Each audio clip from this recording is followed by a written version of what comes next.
శ్రీకాంత్కి నా మీద ఫీలింగ్ ఏంటంటే ప్రపంచంలో ఎవడన్నా లేజీ ఫీల్ ఉన్నాడు ఆఫ్టర్ బిగ్ లెబోస్కి అంటే ఈ సందీప్ గడి అనే ఫీలింగ్ ఆయనే ఎందుకు బోరబొండ నుంచి అత్తాపూర్ వచ్చి నన్ను పిక్ చేసుకొని ఓ ప్రొడ్యూసర్ ఉన్నాడు అని చెప్పి కెఫే మెలాన్స్కి తీసుకొచ్చాడు. ఓకే, ఓ ప్రొడ్యూసర్ నీకు అదే అంటాడు, అతని దగ్గర డబ్బులు ఉన్నాయి పెడతాడు, నీ గురించి చెప్పినా నీ సినాప్సిస్ పంపినా ఈజ్ ఎక్సైటెడ్ అని. పెద్ద ప్రొడ్యూసరా? He makes decent films. I don't want to take his like don't.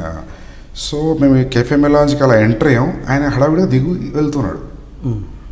వెళ్తుంటే డూడ్ అని చెప్పి పిలిస్తే అతను చెప్పాడు, డైరెక్టర్ వచ్చాడు కథ కోసం రమ్మన్నావు కదా, ఎవరైనా టైం కదా అంటే, ఏ లిసన్ నాకు అర్జెంట్ కాల్ వచ్చింది, హ్యావ్ టు గో అని. ఇప్పుడు డైరెక్టర్ వచ్చిండు, నువ్వు ఎటు వెళ్తున్నావు అంటే, లేలే నాకు అర్జెంట్ ఉంది వెళ్తున్నా అంటే, మనోడికి అసలు పిచ్చ కోపం వచ్చింది.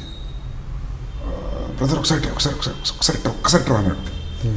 అంటే నేను పక్కన ఉన్నా, నేను చూస్తాను ఏం చేస్తాడు. నాకు తెలుసు శ్రీకాంత్ ఆ రోజు మేమిద్దరం కొంచెం షార్ట్ టెంపర్గా వేసి నాకు మనోడు ఏం చేస్తాడు అనుకున్నాం.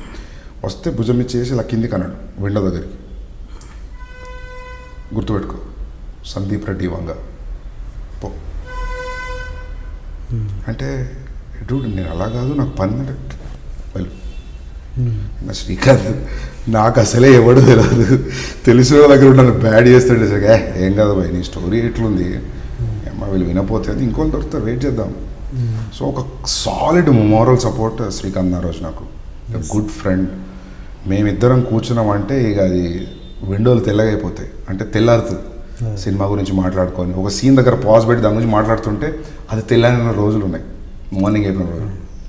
So that way he's one guy who was like a moral support. అంటే అరే నువ్వు చేసేది కరెక్టే అని స్ట్రాంగ్గా నమ్మిన వ్యక్తి ఫస్ట్ నుండి.